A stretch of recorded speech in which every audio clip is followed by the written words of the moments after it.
প্রিয় পঞ্চম শ্রেণীর শিক্ষার্থী বন্ধুরা, আজকে আমরা গণিত বইয়ের অধ্যায় ২ পৃষ্ঠা নম্বর ৩০ ১৪ নম্বরের এই অঙ্কটি করব। আগে প্রশ্নটি ভালো করে পড়ি। শরীফুল ৭২ টাকা দিয়ে ৩টি খাতা কিনল। ১২টি খাতা কিনতে তার কত টাকা লাগবে? এখানে দেখো সংখ্যা এবং টাকা আছে, তো যেটা বের করতে হবে সেটা ডান দিকে রাখতে হবে। তাহলে এখানে কি বের করতে বলা হয়েছে? এখানে টাকা কিন্তু বের করতে বলা হয়েছে। এই যে ১২টি খাতা কিনতে তার কত টাকা লাগবে? মানে আমরা টাকাটা বের করব। যেটা বের করব সেটা ডান দিকে রাখবো। তো এটা আমরা যেভাবে সাজাবো, তো আমরা এখন লিখব ৩টি খাতার দাম ৭২ টাকা। ৭২ কিন্তু তাহলে ডান দিকে চলে যাবে।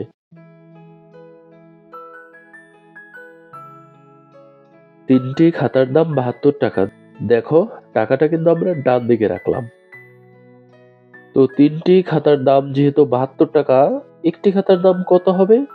একটা খাতার দাম কি বেশি হবে নাকি কম হবে? একটি খাতার দাম কিন্তু কম হবে, তাই এটা ভাগ হবে। তো এখন লিখব একটি খাতার দাম, ৩টি খাতার দাম হচ্ছে ৭২ টাকা, আর একটি খাতার দাম কম হবে, তাই এই যে ৩ দিয়ে ভাগ করব, ভাগ ৩ টাকা। এবার আমরা ভাগটা চাইলে এখনো করতে পারি কিংবা পরেও করতে পারি। তো ভাগটা আমরা এখনই করছি, তাহলে একটু সহজ হবে। ৭২ কে যদি আমরা ৩ দিয়ে ভাগ করি তাহলে কত হবে? ভাগটা একটু পাশে করে নিচ্ছি।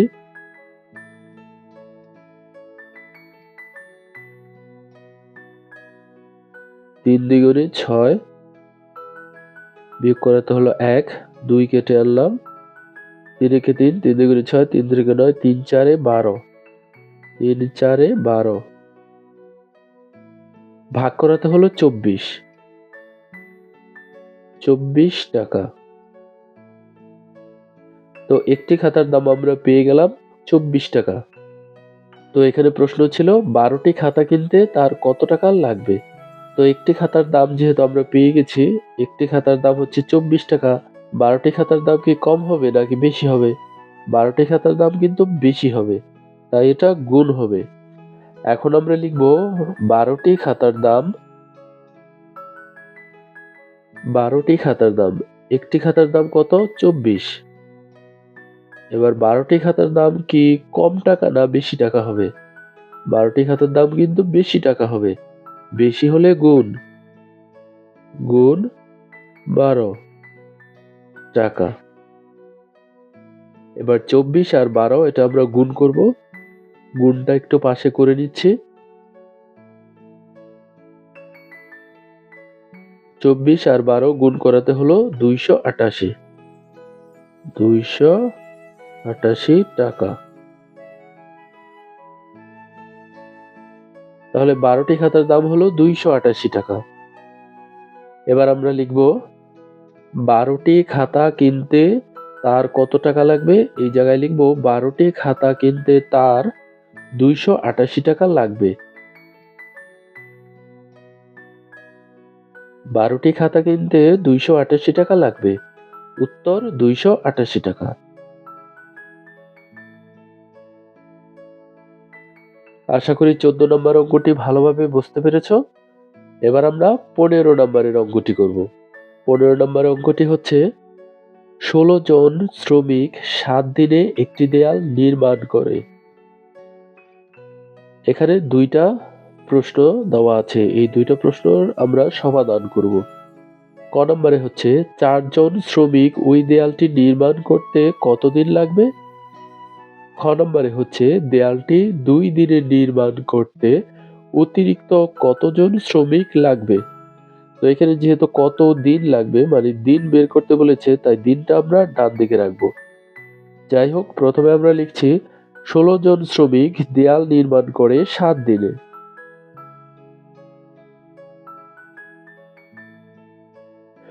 ১৬ জন শ্রমিক দেয়াল নির্মাণ করে ৭ দিনে। এখন বের করব একজন শ্রমিক দেয়াল নির্মাণ করে কত দিনে। এখানে লিখব একজন শ্রমিক দেয়াল নির্মাণ করে ১৬ জন শ্রমিকের যদি ৭ দিন লাগে, একজন শ্রমিকের কি কম দিন লাগবে নাকি বেশি দিন লাগবে? একজন শ্রমিক ওই কাজটা যদি করতে যায় তাহলে তার কিন্তু বেশি দিন লাগবে। তাই এটা আমরা গুণ করব। ১৬ গুণ ৭ দিনে। আমরা কিন্তু একজনের হিসাবটি পেয়ে গেলাম। এই গুণের কাজটা আমরা পরে করব। চাইলে আমরা এখনো করতে পারি, তবে আমি এটা পরে করব। এবার এখানে প্রশ্নটা কি ছিল? ৪ জন শ্রমিকের ওই দেয়ালটি নির্মাণ করতে কতদিন লাগবে? তো আমরা এখানে লিখব ৪ জন শ্রমিক দেয়াল নির্মাণ করে। এখন একজনের তো ১৬ গুণ ৭ দিন লাগবে। একজন শ্রমিকের লাগে ১৬ গুণ ৭ দিন, মানে বেশি দিন লাগবে। এখন এই কাজটাই যদি আবার ৪ জনে করতে যায় তাহলে কি কম দিন লাগবে নাকি বেশি দিন লাগবে? ৪ জনে করতে গেলে কিন্তু কম দিন লাগবে, তাই এটা ভাগ হবে। বেশি হলে গুণ হয় আর কম হলে ভাগ হয়। ৪ জন শ্রমিকের যেহেতু কম সময় লাগবে তাই এটা ভাগ করব। ভাগ ৪ দিনে।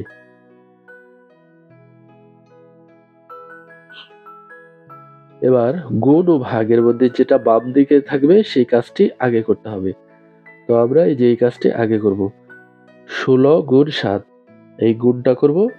৭ ১৬তে হয় ১১২।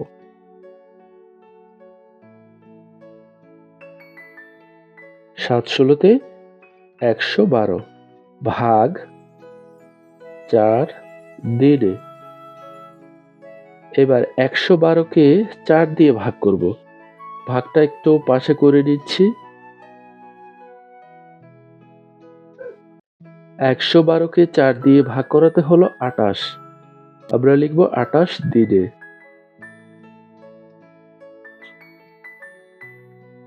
৪ জন শ্রমিকের ওই কাজটি করতে কতদিন লাগবে? ২৮ দিনে। তো এখানে আমাদের প্রথমে প্রশ্নটা ছিল ক নম্বরে ৪ জন শ্রমিকের ওই দেয়ালটি নির্মাণ করতে কতদিন লাগবে? তো এখন আমরা লিখব ৪ জন শ্রমিকের দেয়াল নির্মাণ করতে লাগে ২৮ দিন।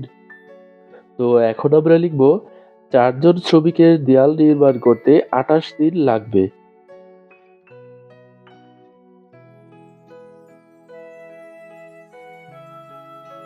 সুতরাং ৪ জন শ্রমিকের দেয়াল নির্মাণ করতে ২৮ দিন লাগবে। উত্তর ২৮ দিন।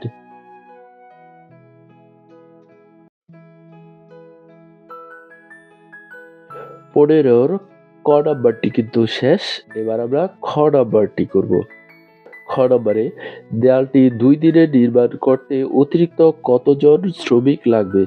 অর্থাৎ এই একই দেয়ালটি যদি আমরা ২ দিনের মধ্যে নির্মাণ করতে চাই তাহলে আর কতজন লোক লাগবে? তো এখানে দিন বের করতে বলেছে নাকি শ্রমিক বের করতে বলেছে? শ্রমিকের সংখ্যা যেহেতু এখানে বের করতে বলেছে তাই আমরা এটা এমনভাবে সাজাবো যেন শ্রমিকের সংখ্যাটা ডান দিকে থাকে। এখানে কিন্তু এই যে শ্রমিকের সংখ্যাটা বাম দিকে আছে। তো এটা আমরা এমনভাবে লিখবো এই যে শ্রমিক যেন ডান দিকে চলে যায়, অর্থাৎ এই পাশে থাকে, আর এই যে দিন আছে দিনটা যেন বাম দিকে থাকে। তো এখন লিখবো ৭ দিনে দেয়াল নির্মাণ করতে পারে ১৬ জন শ্রমিক।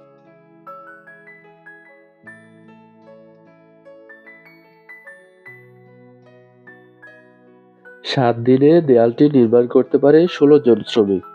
তাহলে এখন একের হিসাবটি বের করব। তাহলে একদিনে যদি দেয়ালটি নির্মাণ করতে চাই তাহলে কি শ্রমিকের সংখ্যা বেশি লাগবে না কম লাগবে? একদিনে যদি আমরা নির্মাণ কাজ শেষ করতে চাই তাহলে কিন্তু শ্রমিক বেশি লাগবে। তাই আমরা এখন গুণ করব। এখানে লিখব একদিনে দেয়ালটি নির্মাণ করতে পারে ৭ দিনে লাগবে ১৬ জন লোক। এখন একদিনে কি লোক বেশি লাগবে নাকি কম লাগবে?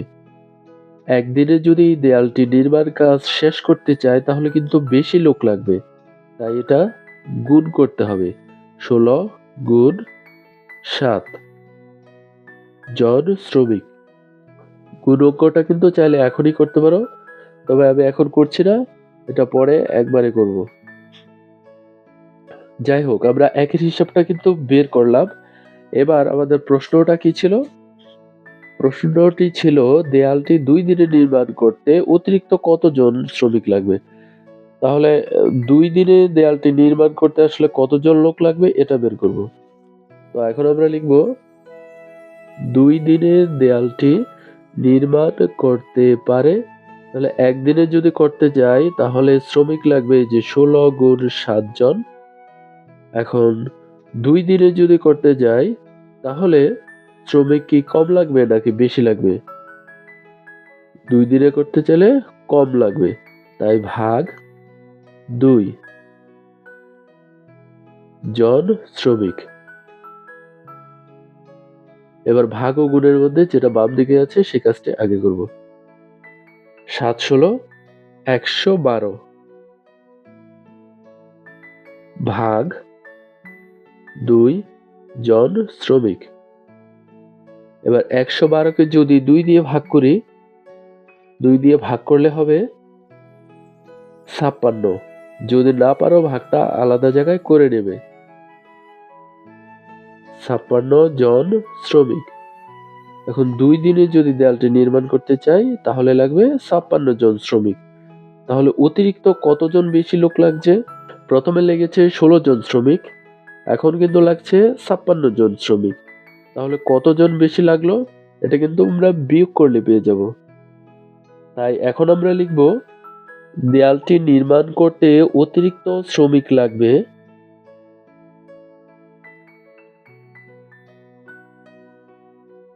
দেয়ালটি নির্মাণ করতে অতিরিক্ত শ্রমিক লাগবে 2 দিনে তো 56 জন লাগছে, আগে লেগেছিল 16 জন, তাই লিখব বিয়োগ 16 জন।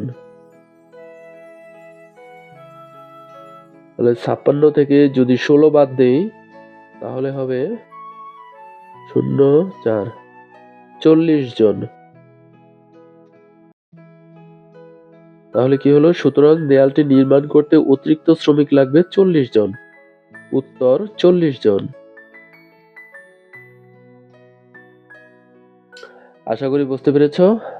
আজকে এই 14, 15 এই দুটো অঙ্কের মাধ্যমে দ্বিতীয় অধ্যায় কিন্তু শেষ হয়ে গেল। পরবর্তী ভিডিওতে তৃতীয় অধ্যায়ের অঙ্কগুলো দেখাবো।